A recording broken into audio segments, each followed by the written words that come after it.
Good evening, my fellow fiends, and welcome to the 19th night of 31 Nights of Halloween.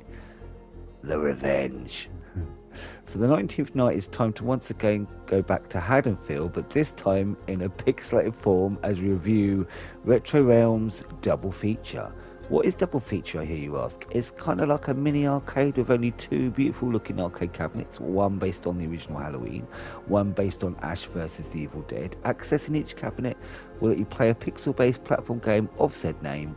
There are other cool features and things going on as well, making this collection more packed than originally would appear, but maybe in the end a little shallow. Let's take a look.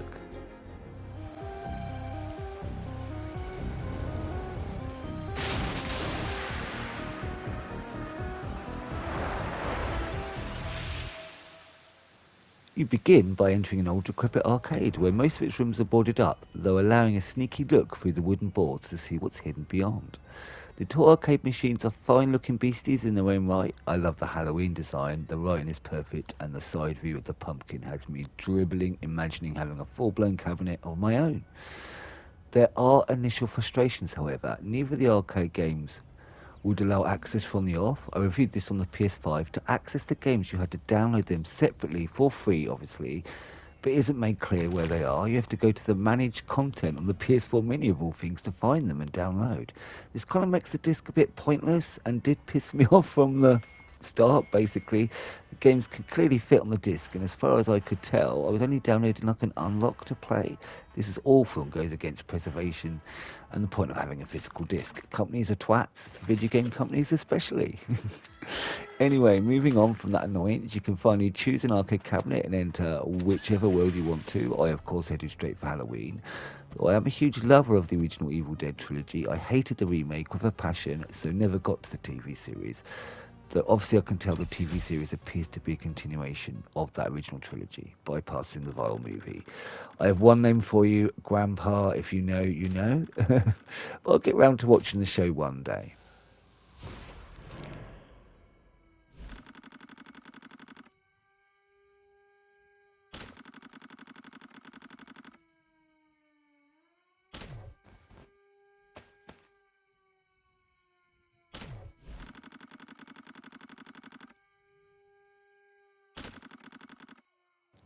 When you first step into the game, you can choose from four characters: Michael Myers, Laurie Strode, Ash, or the other character from his show. I found it weird you could select all four from the start to play in either game. Sometimes you can get more longevity to a game if these extra characters unlock just rewards for completing their path through the game. Their game with the Ash characters, and Laurie should have maybe unlocked after completing Michael, but I digress. Each character has their own moveset that changes the game up a bit, more than you would originally give it credit. But of course, I started with our William Shatner face wearing friend. Stepping into Halloween, and it feels right. The little sound effects and the text they use is spot on, and the pixel art is absolutely gorgeous. But it's layered with all these other more modern effects that give it this absolutely wonderful charm. Straight away, however, you realise this isn't actually following the story of the movies at all. Games of the movies back in the day were kind of like this anyway, like how do you turn a story into a platform video game?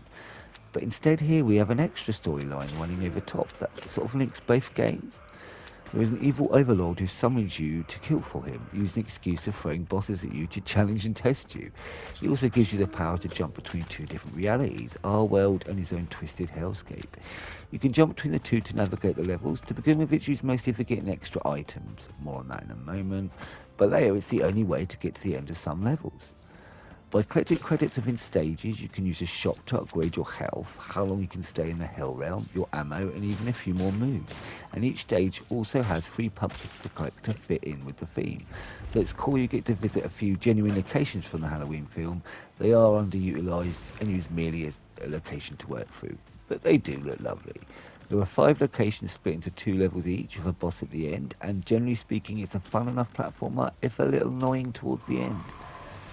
Another thing that I felt a waste towards the end, you finally come to face with Laurie and Dr. Loomis, only for it to be a very simple, quick boss fight. And Laurie says he thinks I'm his sister. Yes, love, you are his sister. You'll always be his sister. Fuck the remakes. It makes no sense at all past the first film if she isn't. So I hope this is just because it's based on just the first film, even though it isn't really. but I do not like the fact that they've changed that. Anyway, moving on.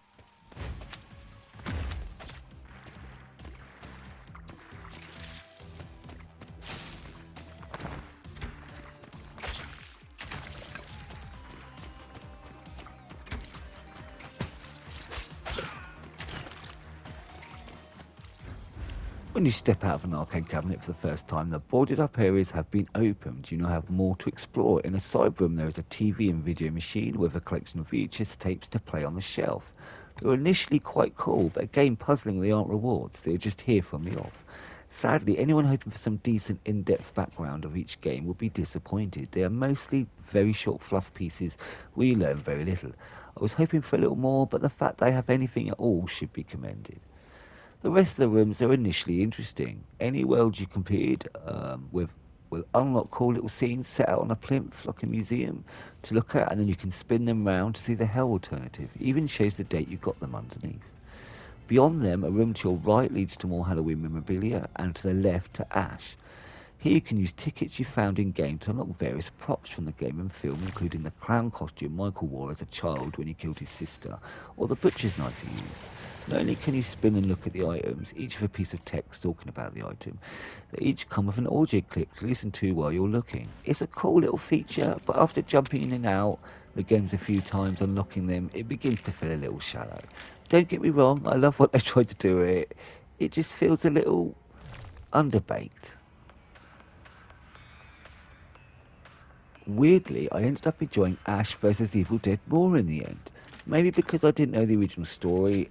I loved Ash's moveset. In this, you are collecting pages of Necronomicon, which, of course, and I love the way he always grabs his motor at the end of each stage.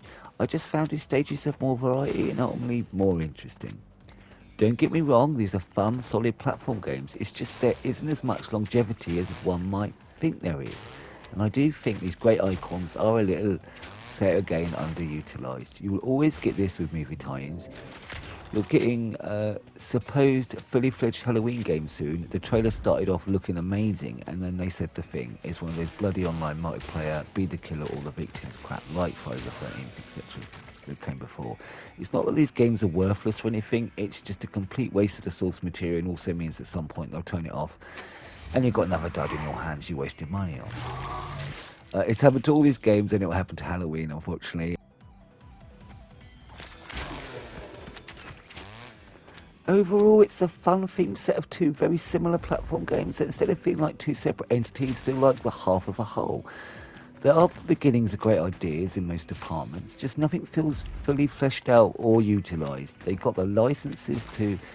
if they got licensed to another big name, I'll admit I'd have second thoughts, as it would probably feel you're playing more or less the same game again for a third time. But if you just want a quick bash on something horror related this Halloween, this disc isn't going for too much, and it is a lot of fun from the off. It's just the longer you play and the more you uncover, the more you notice its shortcomings. And there we have it, my review of Retro Reviews Double Feature. And thank you again for joining me for the 19th night of Halloween. Please return tomorrow where we begin the two-part finale of Silent Hill F. Good night, my fellow fiends, and see you tomorrow night.